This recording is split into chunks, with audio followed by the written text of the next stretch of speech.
All right, EDU 410, welcome to Module 2. Today's lesson is focused on the school environment. And what I'd like you to do as you begin thinking about a school environment is to think about how you might set up your ideal middle school classroom in the next year or two, assuming you get a full-time teaching position. But before we do this, I want to note that the textbook says this: when school is viewed as a safe haven, students are more willing to ask questions, take risks, and try out unfamiliar things. And all three of those are things that we as middle-level educators ought to desire for our students to do. Additionally, your classroom's decor makes an immediate statement about the caring commitment of its faculty. And so what I'm going to ask you to do as you warm up today is to begin brainstorming how you might organize and you might design your middle school classroom if money were no option. Knowing what you know about how learners learn and creating a safe environment, here are the questions I want you to consider. In the box at the top of your note sheet, I want you to create a diagram of your future middle school classroom. Be sure to include all learning spaces and materials that you might need. And in the space below that drawing, I'd like you to explain how you have organized your space to create an inviting, supportive, and safe environment for your students. And so what I'm going to ask you to do is to go over onto the right-hand side of Module 2 on my USF, and you're going to be able to download the school environment note sheet. You will be uploading this at the end of our lesson today in order to receive credit for your participation in class. What I'm going to ask you to do is in this spot create a diagram of your classroom, and then down below give me an explanation of what it is I'm looking at.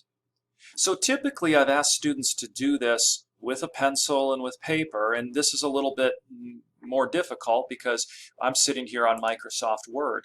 Well, you can design this in any way you want. You could take a picture, you could insert it there, but do recognize if I go up to the top menu bar here in Microsoft Word, I'm able to insert all kinds of different shapes. So say I were going to insert a desk or something. I could just create that desk right here. If I right click on that, then I'm able to say, oh, I don't really want to fill that. I do want an outline. I'd like it to be orange, and I think I'd like that outline to be a little thicker. So let's go ahead and increase that there. Maybe you wanted to type something. You wanted to tell me that this is the front of the classroom or the north part of the classroom or something like that. Well, I just go up here again to insert, and I should mention too, there are a whole lot of shapes you can play around with there. But I just come over here to text box and I choose whatever text box seems the most appropriate. And of course I'm able to adjust that and I'm able to drag that wherever I desire. And so I just bring this up as an opportunity for you to begin thinking about classrooms that you have experienced that have set you at ease, that have created in your mind the reality that this is a safe and comfortable learning environment. And I want you to play around just a little bit with what this might look like in your future classroom. So go ahead and pause this video, and then whenever you're ready to continue, we will move forward with the lesson, and I will give you an opportunity to complete the remainder of this note sheet here today.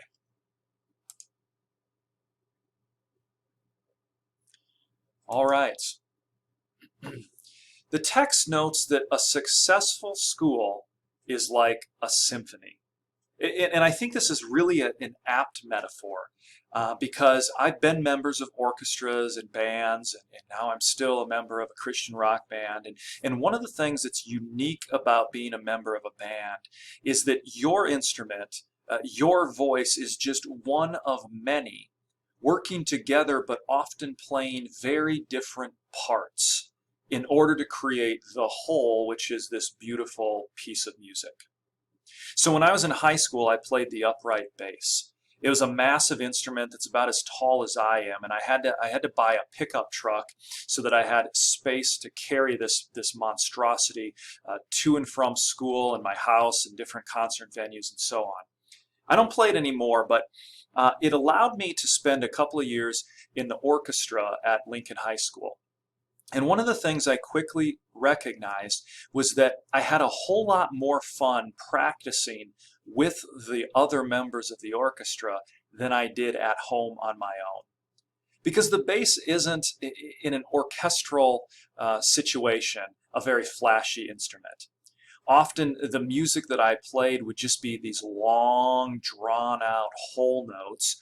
There were just these really low tones that by themselves are pretty boring, but when put in unison with all of the other sounds and voices, created a beautiful foundation for which the cello and the viola and the violin and the timpani and the woodwinds and everybody else were able to build on top of.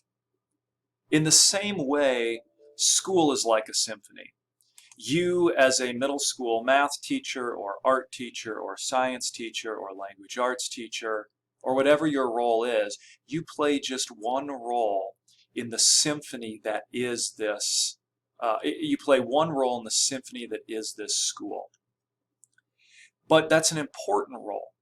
And the role that you play in creating a supportive and safe environment for your students allows them to further experience success throughout the entirety of their middle school experience. The text also notes that a school with a positive climate is able to approach each day and each situation as an opportunity for growth and community building. I've mentioned this before, but one of the middle schools that I worked in, I had a principal who loved this acronym of FAIL. And he created this massive poster and he blew it up and he put it right in the foyer that you would see as you entered the front doors of the middle school. And what it said is that failure is not what we associate as like a terrible thing, but failure in our students' minds ought to just be a recognition that it was our first attempt in learning. And he loved to say, if you're not failing, you're not growing. If you're not failing, you're not learning. And I've tried to keep that in mind as I moved on to a high school setting and now to a college setting and being a student in graduate school myself. Failure has been a part of my journey. It's not always comfortable, it's not always pleasant, it's not always viewed appropriately, but it has allowed me to develop skill sets that I normally otherwise wouldn't have. Why is it important for our students to feel safe, even in the midst of failure in the middle school setting? I think it's important that we dedicate some time today to talking about the school environment, in particular school safety. Because as you enter the workforce here in the next couple of years, you are entering a K-12 educational climate that is unprecedented in recent history. There are assaults from all over the place that are inhibiting the safety of our students, whether it's their own physical safety or it's just their mental security and comfort within the doors of your classroom. This is a really precarious time. And part of it is what's necessitated online learning for us here in EDU 410. So I note on my slide here that we live in a time period of heightened sensitivity to individual and personal security. Here are a couple of examples of ways that this manifests itself. The text notes that the fear of bullying may keep as many as 160,000 students nationwide out of school each day. Folks, the entire population of Sioux Falls is just over this. Imagine that. Within K-12 schools nationwide, there's an entire population the size of Sioux Falls that is not going to school for no other reason than the fear, not even the reality, but just the fear of bullying. We've talked about this before and will continue to in modules to come, but the increased rate of suicide among young adolescent students. There are a variety of factors contributing to this, but it is a reality as middle-level educators we need to know and recognize.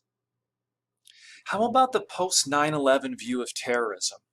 Do you realize that you were born into a post 9/11 context, or right around the 9/11 context, where we have always felt to some extreme or another the assault of terrorism and the insecurity of that in our culture? Think about even this COVID-19 coronavirus and the reactions that you have experienced, that I know we've experienced on campus, and I can only imagine are going on in the lives of our K-12 students throughout our city and our region. How about the reality of school shootings, armed guards, metal detectors, and the complexity of just simply checking in to a school for a practicum experience? I don't have the opportunity or the space right now in this video. This is not an appropriate setting in this video to discuss the reality of a shooting that took place within my home district of Harrisburg, South Dakota, just a couple of years ago.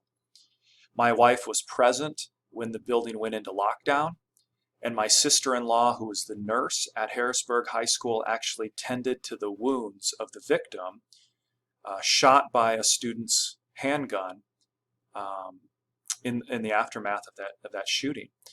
This is an experience that has rocked our family and has forced difficult questions regarding the safety we feel for our own children and even ourselves as we enter into K-12 schools. This is a reality of the 21st century in K-12 education. And finally, the culture of alienation. There are a variety of possible causations of this. One might be the reality of technology, a decrease that we see in community involvement in extracurricular activities and those sorts of things. But irrespective of those causes, there is an increase in the alienation that our young adolescent students are feeling at this point in history. Because of all of these, we are required as teachers in the middle school setting not just to teach the content that we've been hired to teach, language arts or history or math or whatever the case might be. But in addition to that, we are also required to teach explicitly to our students how to learn cooperatively with others in small groups. We cannot expect that this is a virtue that's modeled at home for our students, or that they're going to, by osmosis, naturally pick this up as they're scrolling through social media all day.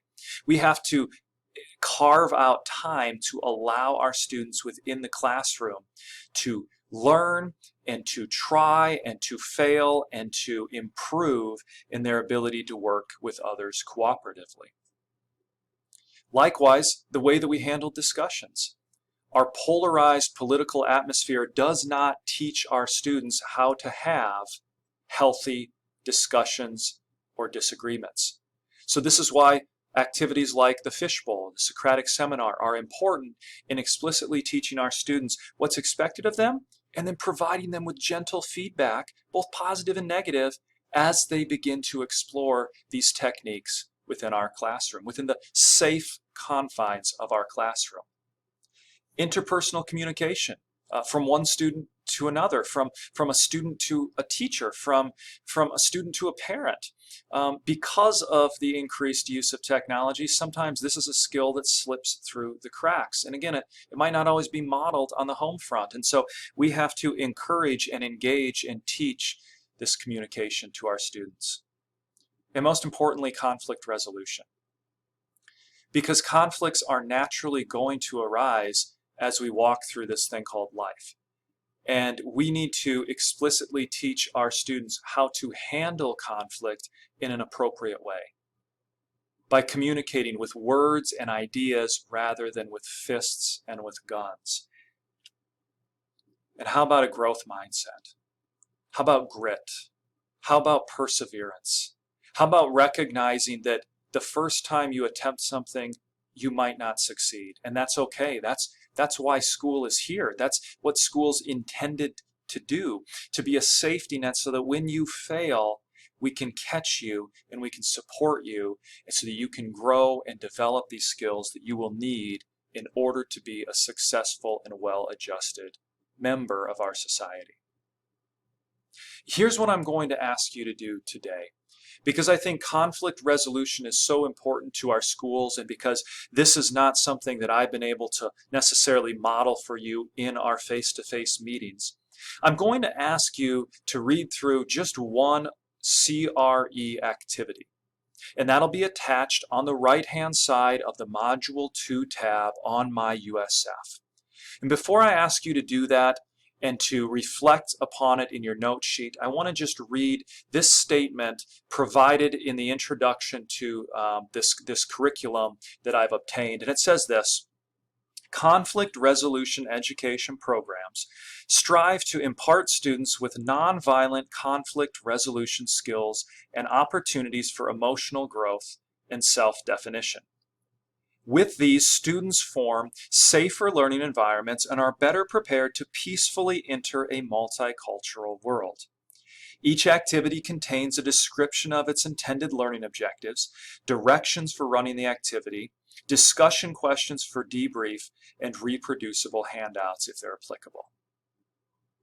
And so, coming on the heels of our discussion about middle school advisories in Module 1, I want to turn our attention to a specific set of programs or curriculum designed to encourage our students to resolve conflicts in a healthy way. What I'd like you to do is to read the attached lesson outline and then to summarize the major pieces on the back of your note sheet or graphic organizer. These include the objective, the directions, the discussion questions, and then take a few moments to reflect personally on how this connects to you, what this reminds you of from your K-12 experience, or how you might see this being incorporated into a possible middle school classroom of your own in the future. Thank you for your time and attention today. I will see you back again on Monday for the first session of Module 3, which is focused on middle school teams.